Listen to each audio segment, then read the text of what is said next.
In this week's Bleach, the head captain puts himself out on the front lines of battle. Oh, I know I'm gonna burn in hell, so I sure as shit ain't afraid to burn here on Earth. Oh my goodness! That's the most badass thing I've ever heard.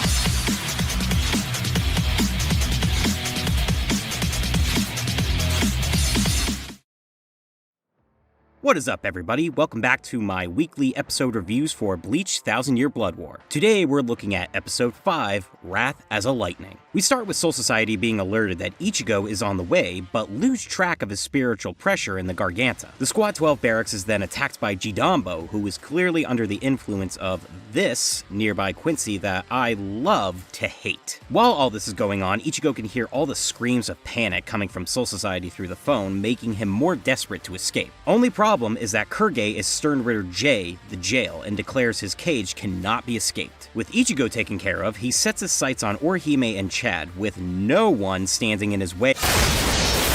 How could this happen to me? An unknown hero kills Kurge and points his sword to Urahara. Naturally, we cut away entirely before getting the identity. Byakuya and Renji are trying to take on Asnot, but Byakuya is trembling, thinking it may possibly be enemy poisoning. Asnot corrects him, clarifying that what he's feeling is his power of fear. He tries to prey upon this fear, but Byakuya detests this by declaring that through his life he's been able to overcome fear for those he fights for, getting this symbolic image of a happy Rukia.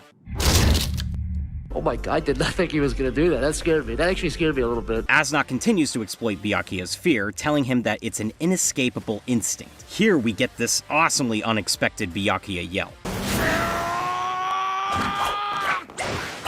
His own Bankai is used on him relentlessly in what is genuinely a heartbreaking scene to watch. Renji gets pushed to the point of attempting to use his Bankai but gets kicked out of the fight by Mask. The Senbon Zakura beatdown then continues to upset.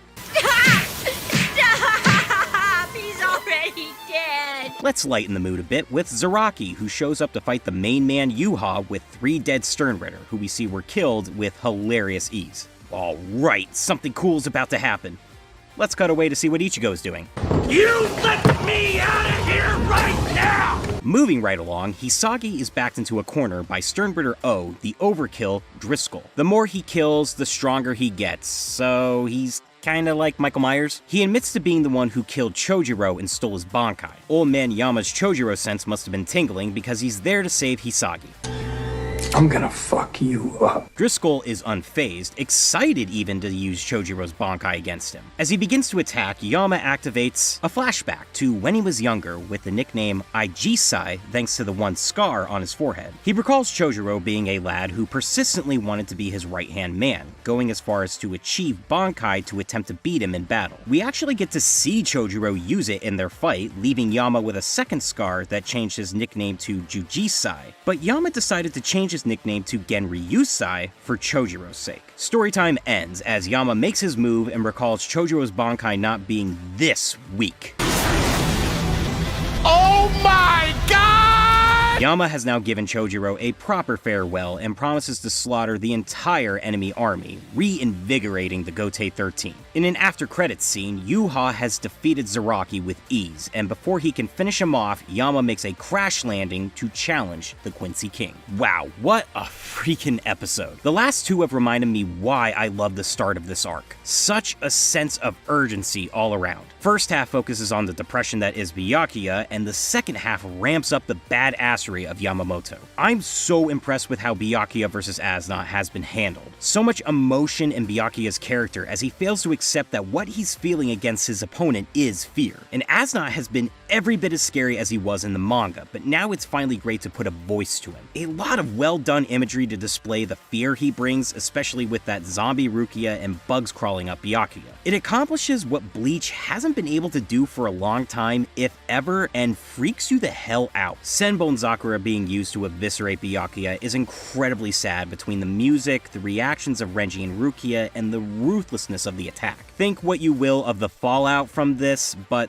this scene is done perfectly. It's almost a shame that Yama steals the show from this, but holy hell, he brought our spirits and the spirits of every Shinigami up. Driscoll is so sure he can break down Yama since he's using his dead subordinate's Bankai, making it oh so satisfying when Yama insults his power and annihilates his ass in a sea of fire. Once again, the music shines in this scene, and it's simultaneously emotional because it's Yama's official farewell to Chojuro as opposed to the funeral they had. Then he's just like, hold my beer, Soul Society, I'm gonna slaughter every single one of these bastards just like this. It was cool to see his youngerish self interact with a bright-eyed Chojuro and get to see that Bankai in use. Then, of course, we got our awesome moment of Zaraki throwing 3 dead Sternritters at Yuha and taking him on, only to be beaten off screen. I was really hoping they'd give us some extra stuff with this one-sided fight, but the after-credit scene gets you too jacked up for Yama to care. Also, animes only, if you think you're gonna get an answer to this scene anytime soon,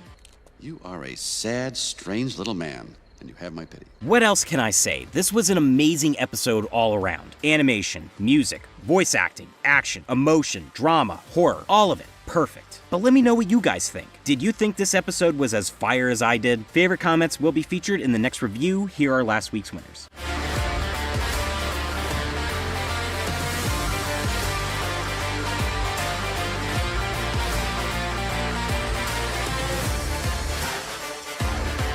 Well, that does it for me. Don't forget to subscribe and follow my Twitter and Instagram. Links to those can be found in the description. I'll be back next week with episode 6, The Fire. Until then, peace.